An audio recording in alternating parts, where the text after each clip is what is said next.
열린교회 성도 여러분 안녕하세요. 이 시간에 우리 최선의 삶 10일과 이제 두 번째 시간을 함께 진행을 하도록 하겠습니다.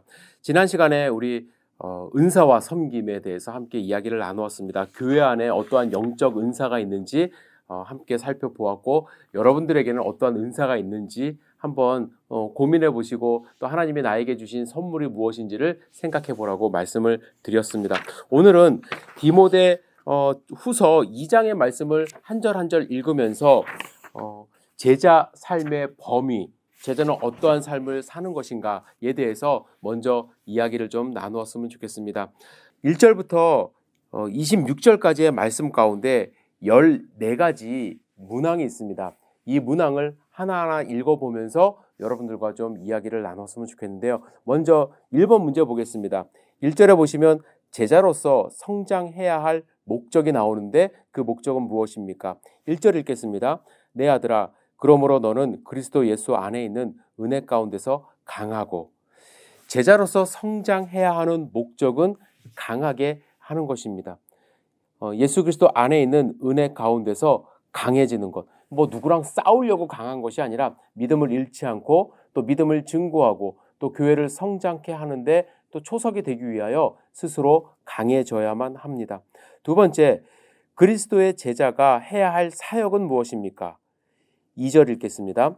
또 내가 많은 증인 앞에서 내게 들은 바를 충성된 사람들에게 부탁하라. 그들이 또 다른 사람들을 가르칠 수 있으리라. 제자 양육과 제자의 재생산을 도와주는 것이 바로 제자가 해야 할 일입니다. 여기 보시면 내게 들은 바를 충성된 사람들에게 부탁하라. 그냥 부탁하는 것이 아니라 가르치라는 의미가 있습니다. 그러면 그들이 또 다른 사람에게 또 가르칠 수 있다라고 말씀을 하시죠. 그래서 누군가에게 말씀을 증거하면 그 사람이 또 다른 사람을 증거할 수 있는 재생산을 할 수 있도록 하는 것이 제자의 사역, 역할이라고 할 수가 있습니다. 3번에 보시면 그리스도의 제자에게 부여된 사명의 한 면은 무엇입니까? 3절 읽겠습니다. 너는 그리스도 예수의 좋은 병사로 나와 함께 고난을 받으라. 우리가 보통 두려워하는 것 중에 하나가 이제 고난인데, 고난도 감수하는 것이 제자에게 부여된 사명 가운데 하나입니다. 제자는 편하고 윤택한 삶만을 살지는 않습니다. 예수님의 모습을 담다 보면 현대 사회에서도 고난이 있을 수 있습니다. 제자로서의 정체성을 지키다 보면 회사에서 시키는 일을 못할 수도 있습니다. 그러다 보면 이직을 해야 되는 경우도 있고요. 또 어떤 경우는 하나님이 원하시는 경우에 또 다른 지방에 가서 살 수도 있습니다. 또 어떤 경우에는 말씀드렸듯이 선교사로서 파송받으실 수 있습니다. 그럴 때 고난이 올 수 있습니다. 그런 것들을 기쁨으로 감내하는 것, 감당하는 것이 제자의 사명이라고 할 수가 있습니다. 4절에 보면 그리스도의 제자는 무엇에 관심을 두어야만 합니까? 4절 읽겠습니다. 병사로 복무하는 자는 자기 생활에 얽매이는 자가 하나도 없나니 이는 병사로 모집한 자를 기쁘게 하려 함이라. 그리스도를 기쁘게 하는 것에 관심을 두는 것이 제자의 삶입니다. 나를 가르쳐 주신 선생님, 나를 구원하신 구원자에게 모든 것을 드리는 것, 그것이 바로 예수님의 제자의 삶이라고 할 수 있죠. 5절에 보시면 제자가 받아야 할 훈련은 무엇입니까? 경계하는 자가 법대로 경계하지 아니하면 승리자의 관을 얻지 못할 것이요. 법대로 순종하는 것, 법대로 경계하는 법을 배우는 것입니다. 이 법은 하나님의 말씀이죠. 하나님의 말씀을 제대로 습득해야 하나님의 법칙 안에서 우리가 경계를 할 수가 있는 것입니다. 그래서 말씀을 읽어야 되고 묵상해야 되고 공부를 해야 하는 것이죠. 6번 문제 보시면 7절에 제자 훈련을 시키는 참 스승은 누구입니까? 7절에 보시면 내가 말하는 것을 생각해보라. 주께서 범사에 내게 총명을 주시리라. 참 스승은 주님입니다. 예수 그리스도이시죠. 그래서 우리가 함께 기도하며 주님의 지혜를 간구하며 교육을 받아야만 합니다. 7번 문제 8절에 보시면 제자로서 생활할 수 있는 기반은 누구입니까? 8절 읽겠습니다. 내가 전한 복음대로 다윗의 씨로 죽은 자 가운데서 다시 살아나신 예수 그리스도를 기억하라. 누구를 기억하라고요? 예수 그리스도. 제자의 삶의 기반은 예수님이 될 수밖에 없습니다. 목사님이나 다른 뭐 위대한 사람, 존경하는 인물을 그 바탕에 두어서는 안 됩니다. 예수님의 말씀, 예수님의 삶, 그것이 우리의 기반이 되어야 되죠. 8번 문제 보시면 9절에 제자의 삶의 능력은 무엇입니까? 복음으로 말미암아 내가 죄인과 같이 매이는 데까지 고난을 받았으니 하나님의 말씀은 매이지 아니하느니라. 우리가 가질 수 있는 능력, 제자들이 가질 수 있는 능력 다른 거 없습니다. 물질적인 능력 없습니다. 하나님의 말씀뿐입니다.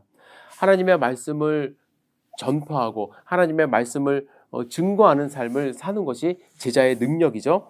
9번 문제 보시면 10절에 제자가 되어야 할 궁극적인 이유와 그가 얻어야 할 열매는 무엇입니까? 10절 읽겠습니다.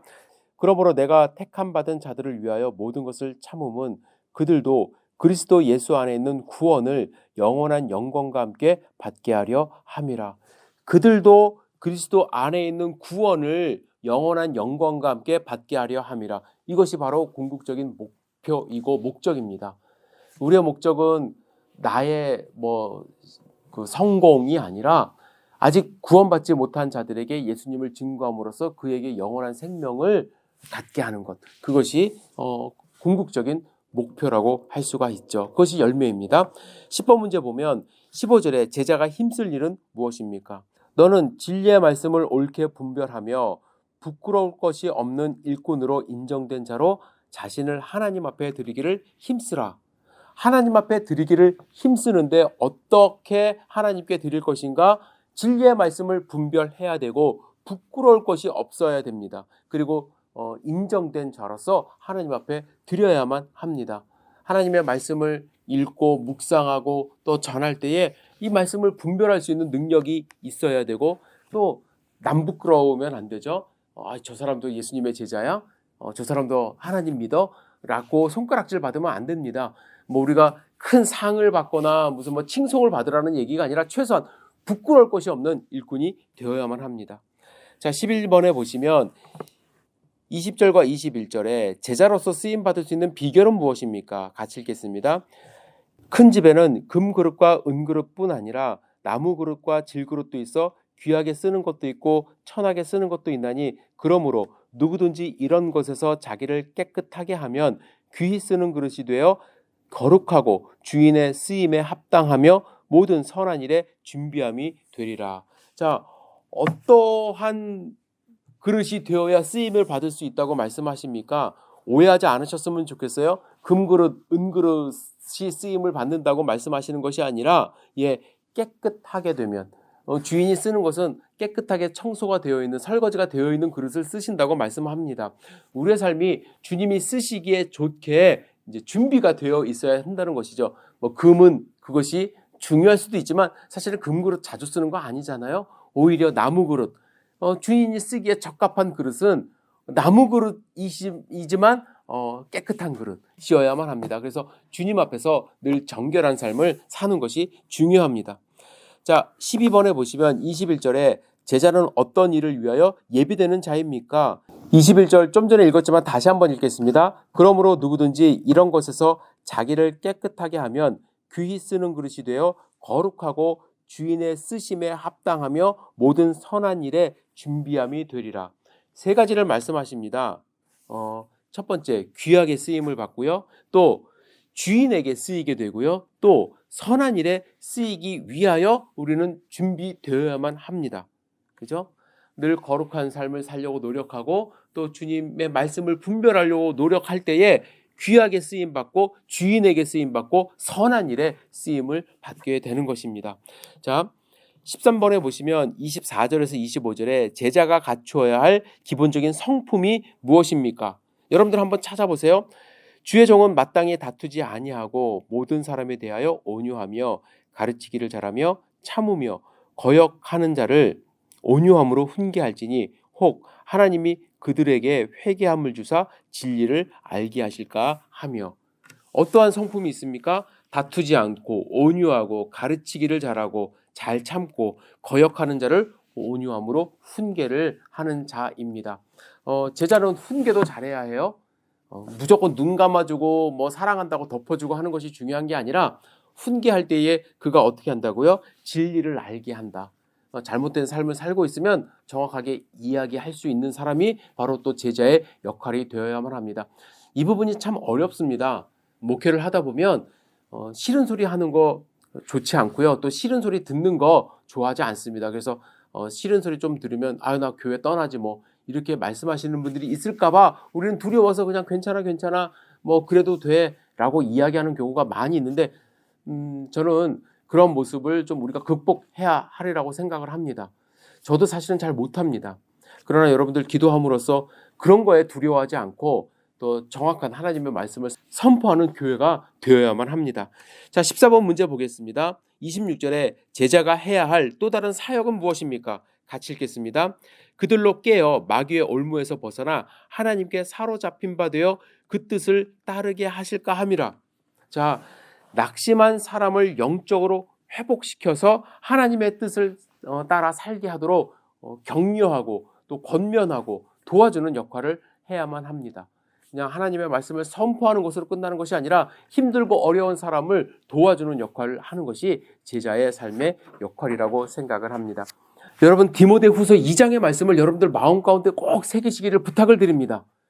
사도 바울이 사랑하는 마음으로 디모데에게 마지막으로 권면한 말씀이에요. 이 말씀을 하나님의 말씀으로 우리도 받아서 제자로서 어떻게 살아가야 될 것인지 어떠한 목적을 가져야 될 것인지 마음 가운데 꼭 새기시기를 부탁을 드립니다.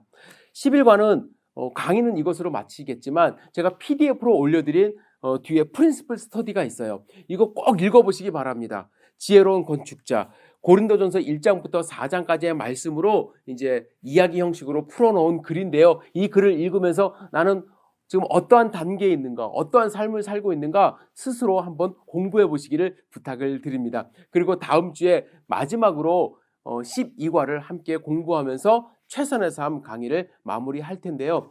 여러분들 시간 있으실 때 다시 한번 동영상을 보시고 또 강의 노트를 보시면서 나는 지금 최선의 삶을 살고 있는가 도전 받으시기를 부탁을 드립니다.